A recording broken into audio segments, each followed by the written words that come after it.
पाकिस्तान में पेका एक्ट तहत दाखिल कयल केसनि गिरफ़्तारनि जॾहिं त आज़ाद कश्मीर हुकूमत पारां रोज़ाने जम्मू कश्मीर ख़िलाफ़ दाखिल कयल केसनि वारी साज़िश ऐं ठरी मीरवा में बेरहमाने तरीक़े क़त्ल थी वियल सहाफ़ी एडी शर जे भयानक क़त्ल वारे वाक़े ख़िलाफ़ Pakistan federal union of journalist जे ऐलानियल आज़ादी सहाफ़त मुहिम जे सिलसिले में सखर यूनियन ऑफ जर्नलिस्ट पारां सखर प्रेस क्लब ते कारो झंडो हणी सहाफ़ियुनि ॿाहुनि ते कारियूं पटियूं ॿधी एहतिजाजी मुज़ाहिरो कयो।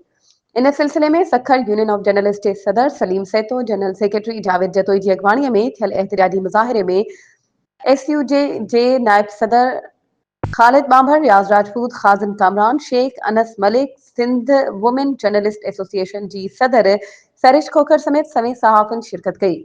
उन मौक़े ते सहाफ़ी अॻवाननि चयो त हुकूमत पारां आज़ाद मीडिया जे आवाज़ खे दॿाइण लाइ पेका एक्ट जहिड़ा कानून सेंसरशिप सहाफ़ियुनि जे अगवा क़त्ल ऐं सहाफ़ती इदारनि लाइ माली तंगियूं पैदा करण जा तरीक़ा इस्तेमाल कया पिया वञनि जेके नाक़ाबिले बर्दाश्त आहिनि।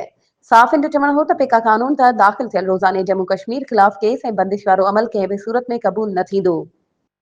जेकॾहिं हुकूमत वक़्त पारां दाख़िल कयल केस वापसि न वरिता विया त सख़्त एहतिजाजी तहरीक हलाई वेंदी।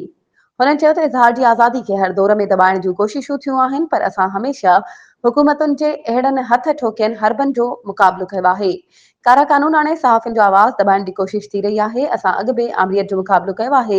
अॼु बि हिन कारे कानून ख़िलाफ़ मैदान में आहियूं ऐं जिदोजहद पंहिंजी मंज़िल ते हासिल थियण ताईं जारी रहंदी।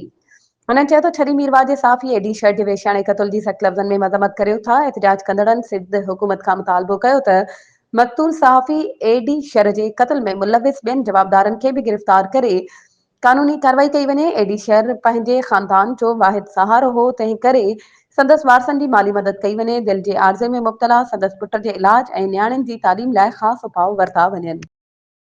वधीक ख़बरुनि ऐं अपडेट्स जे लाइ असांजे चैनल खे सब्सक्राइब कयो ऐं हा बेल आइकन खे प्रेस करणु न विसारिजो त जीअं असांजी हर नई अचण वारी वीडियो तव्हां ताईं पहुचे।